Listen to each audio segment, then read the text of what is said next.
have people we care about dearly, and to put them at risk is really never a good idea.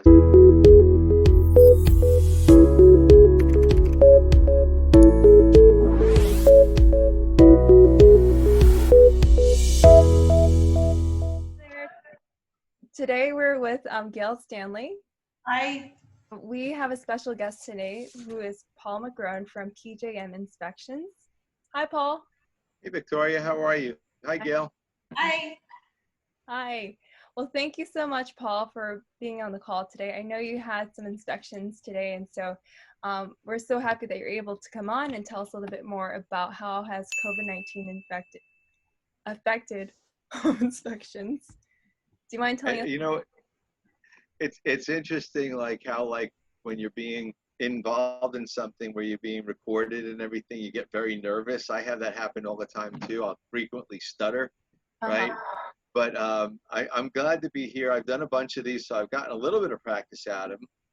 But I will tell you that one of the things that we did early on as a company is we took a FEMA-based course based on CDC guidelines for COVID-19 and how to conduct this process, both for buyers and for sellers.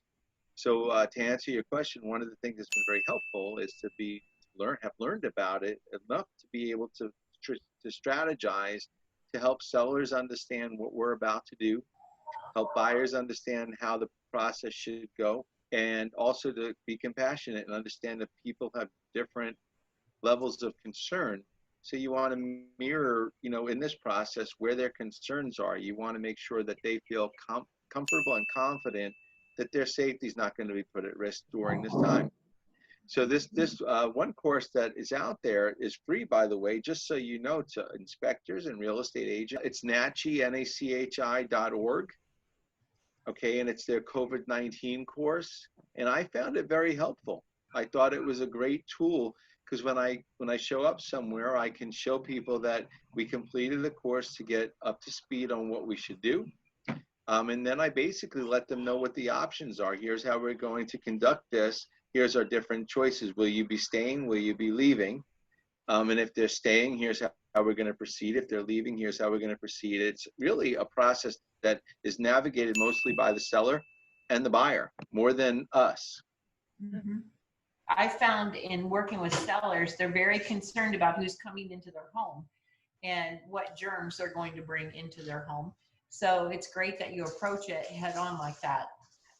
Yeah. Well, I would want that. You have to look at, it's funny because often we have conversations about things, but people should be treated the way they want to be treated. So you should treat people the way you want to be treated when you're doing something. Understand it's their home. That's the most important thing you need to enter into this process with, is understanding this is someone's home.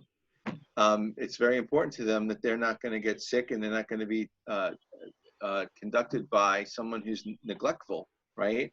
So the first thing that we do, I make sure that I'm not feeling sick at all. You know what I mean? Take a temperature. I know in the morning when I leave my home, I'm well, I'm healthy. If I'm not going, I'm canceling the job. But also the seller can be helpful too, because a lot of times it's not just 1 or 2 people. Sometimes it's 5 people in a house. We need to know if they're healthy too, to make sure that we can protect our families as well, right? So it's just a process where you let them know, hey, I'm feeling healthy and well. Are you feeling healthy and well? Here's how we can proceed. The best case scenario for sellers and buyers alike is if they allow the person inspecting the home free reign of the home without anyone in there. That's the best case scenario. Now, we know that that's not always reasonable and that's not always possible. So the second thing is, like, I remember the first home I did during this thing. We had a couple that wasn't going to leave. They had children. And what we did, it was a 2-story home, is we basically instructed the sellers to come about 15 minutes prior to the end, which is not uncommon the buyers. On the buyer side, it's not uncommon on the buyer side. That was nothing unusual. And we instructed the sellers, hey, I'm going to do your upstairs first. You guys stay down. We'll maintain a 6-foot distance at all times. And then we're going to switch. You're going to go upstairs. I'm going to do downstairs. True. And we were able to coordinate rather effectively. And actually, people appreciate when there's a game plan. Right. You have to lead them. People are confused right now. Yep. And it's really great that you tell them in advance so they know what to expect. Yeah. Well, it's important to get people on the same page, but what's even more important is that you take initiative. This course took me about an hour and 15 minutes, right? And there was one couple I did over in Dr. Phillips, nicest people, but they were frightened to death. These people were very scared.